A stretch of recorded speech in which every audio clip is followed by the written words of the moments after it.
प्रिय विद्यार्थियों, राजनीति विज्ञान की कक्षा में आप सभी का स्वागत है।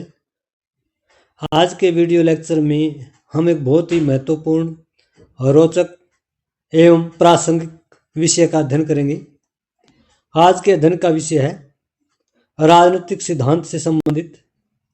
राजनीतिक सिद्धांतों में अधिकार की अवधारणा, अधिकार का स्वरूप, अधिकारों के प्रकार, अधिकार कितने प्रकार के होते हैं, इसके बारे में जानेंगे। अधिकारों का स्वरूप क्या है, अधिकार कितने प्रकार के हैं, अधिकारों का वर्गीकरण कैसे किया जा सकता है, अधिकारों के भिन्न स्वरूपों का अर्थ क्या है, उनकी विस्तृत व्याख्या विश्लेषण आज के इस वीडियो लेक्चर में हम करेंगे। तो अधिकारों के प्रकारों में बहुत सारे प्रकार हैं, अधिकारों के बहुत सारे स्टेजेज में इसका वर्गीकरण किया जा सकता है, जैसे प्राकृतिक अधिकार, सामाजिक अधिकार, राजनीतिक अधिकार, वैधानिक अधिकार। हम एक एक करके सभी अधिकारों का विस्तृत विश्लेषण करेंगे। सबसे पहले प्राकृतिक अधिकारों के बारे में कि प्राकृतिक अधिकार क्या है, प्राकृतिक अधिकारों का क्या महत्व है, क्या इसके लक्षण है। प्राकृतिक अधिकार जैसा कि नाम से ही स्पष्ट है, प्रकृति प्रदत्त है। प्रकृति में सभी को समान रूप से मिले हुए, चाहे जीव जंतुओं को जैसे घूमने की, फिरने की, खाने की, पीने की स्वतंत्रता है, यानी इसमें राज्य का कोई विशेष योगदान नहीं। प्रकृति से मिले हुए जो अधिकार है उनको ही प्राकृतिक अधिकारों के तौर पर जाना जाता है। इसे मुख्य रूप से होब्स लोग रूसो ने राज्य के निर्माण से पहले प्राकृतिक अवस्था का विशेष तौर पर वर्णन किया है कि प्राकृतिक अवस्था में मनुष्य के पास ये प्राकृतिक अधिकार थे। विशेष करके जॉन लॉक ने 3 प्रकार के अधिकार बताए हैं: जीवन का, स्वतंत्रता का और संपत्ति का।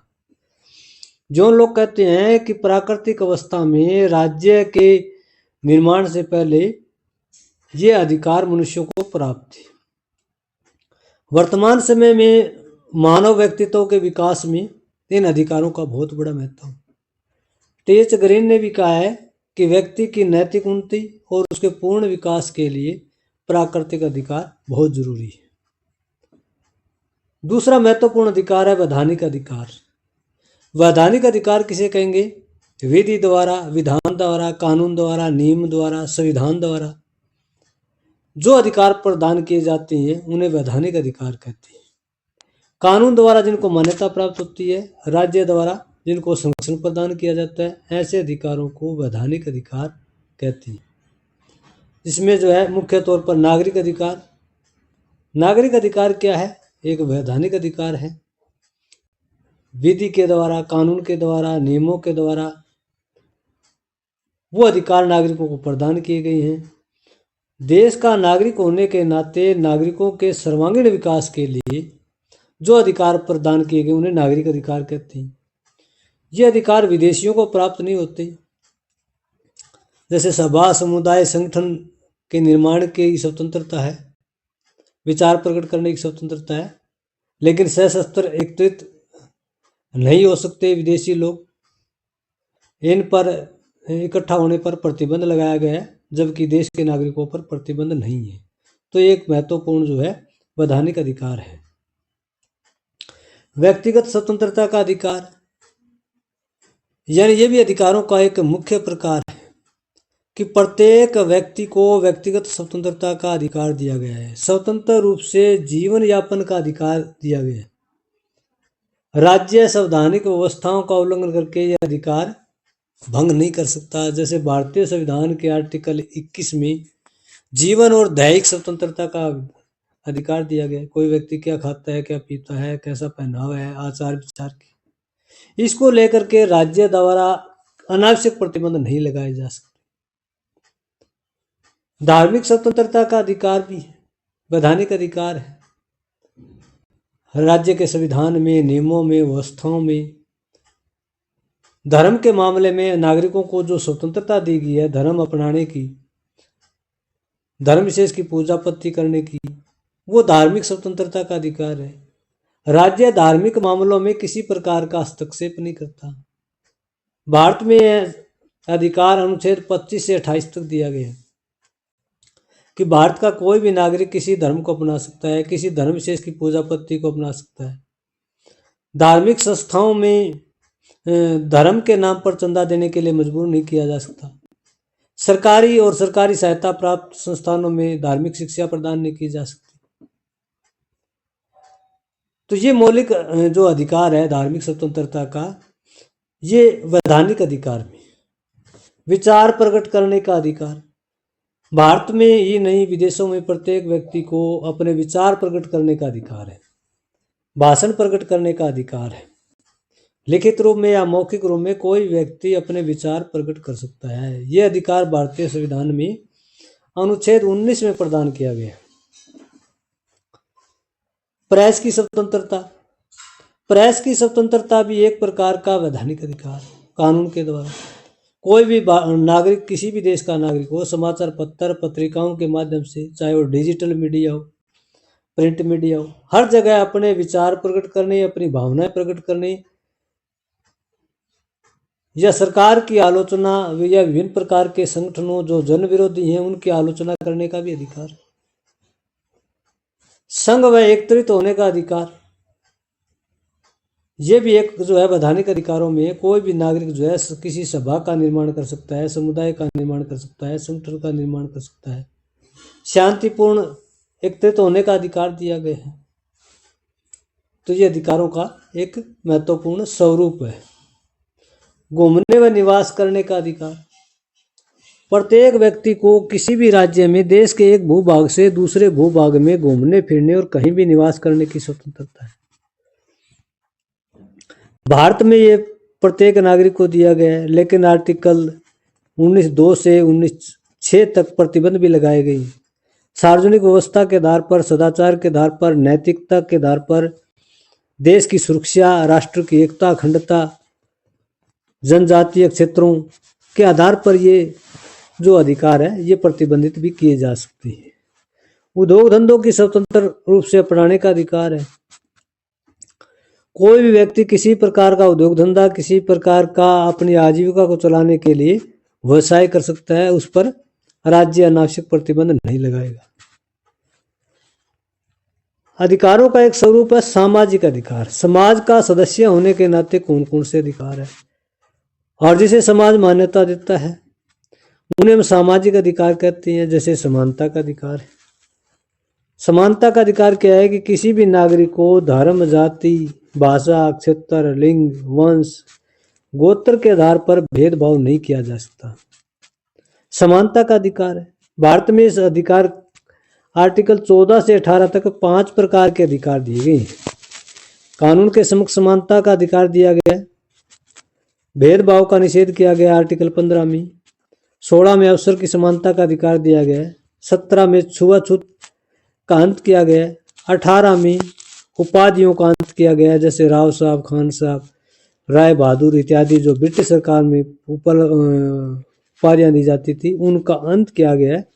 वर्तमान समय में सेना में, शिक्षा के क्षेत्र में, साहित्य के क्षेत्र में विशेष जो है अलंकृत किए जाते हैं नागरिकों को। लेकिन ब्रिटिश भारत की जो उपाधियां थी जो नागरिकों में भेदभाव उत्पन्न करती थी उन उपाधियों को समाप्त किया गया है। संपत्ति का अधिकार, प्रत्येक व्यक्ति को संपत्ति के क्रय विक्रय का अधिकार है। संपत्ति के संचय का अधिकार है, लेकिन राज्य कानून द्वारा नियंत्रित कर सकता है। जैसे भारतीय संविधान में जो मूल संविधान है उसमें 7 प्रकार के मौलिक अधिकार थे, जिसमें 7वां अधिकार संपत्ति का अधिकार था। लेकिन एक संविधान संशोधन के तहत संपत्ति के अधिकार को सामान्य अधिकार बना दिया गया।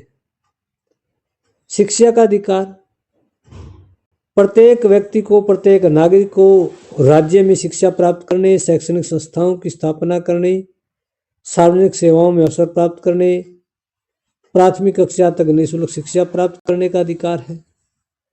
आर्टिकल 21A में भी ये व्यवस्था की गई है।